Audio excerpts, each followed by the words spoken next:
गेला, कोणाचा जन्म कोणाला काय देऊन गेला, फक्त बाबासाहेबांचा जन्म आम्हाला न्याय देऊन गेला, आम्हाला न्याय देऊन गेला. जनावरांसारखे होते जीवन, आम्हाला माणूस बनून गेला.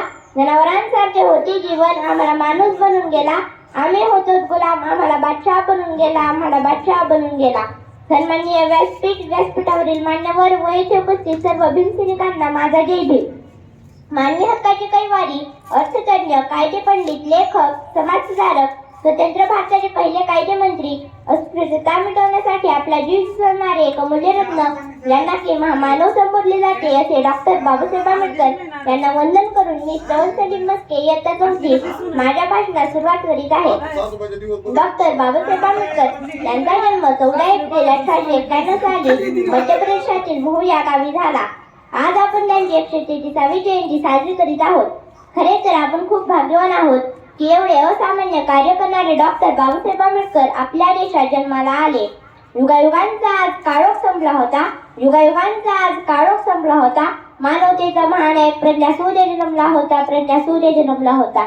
ज्याप्रमाणे सूर्याचे तेज, सागराची खोली व आकाशाची उंची शब्दात मांडता येत नाही, त्याचप्रमाणे डॉक्टर बाबासाहेब आंबेडकर यांची महती शब्दात मांडणे अशक्य आहे.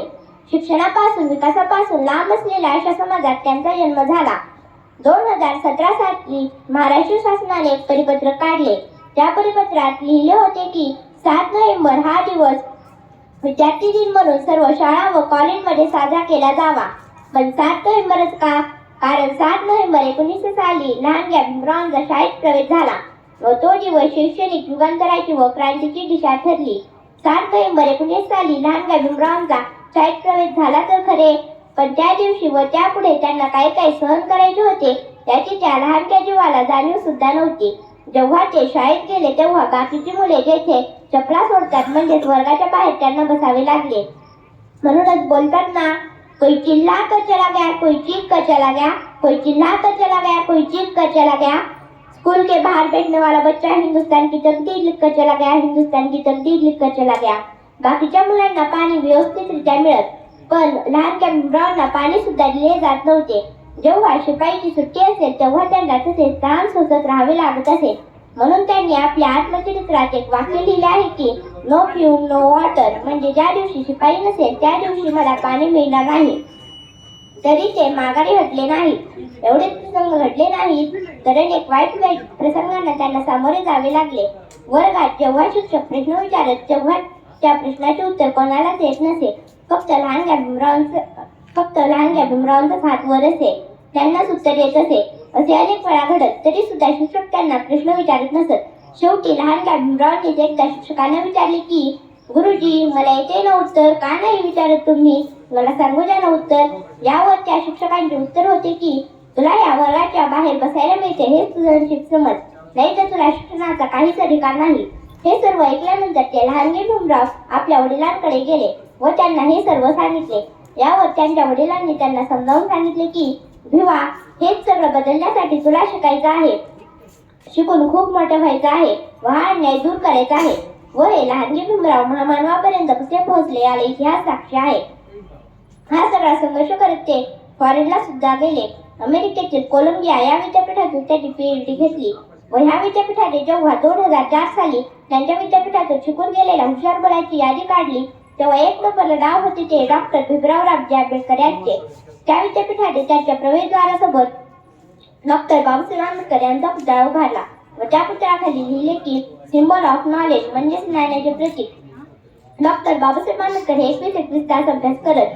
ते म्हणायचे, शिक्षण हे वाघिणीचे दूध आहे, जो कोणी ते प्राशन करेल तो गुरगुरल्याशिवाय राहणार नाही.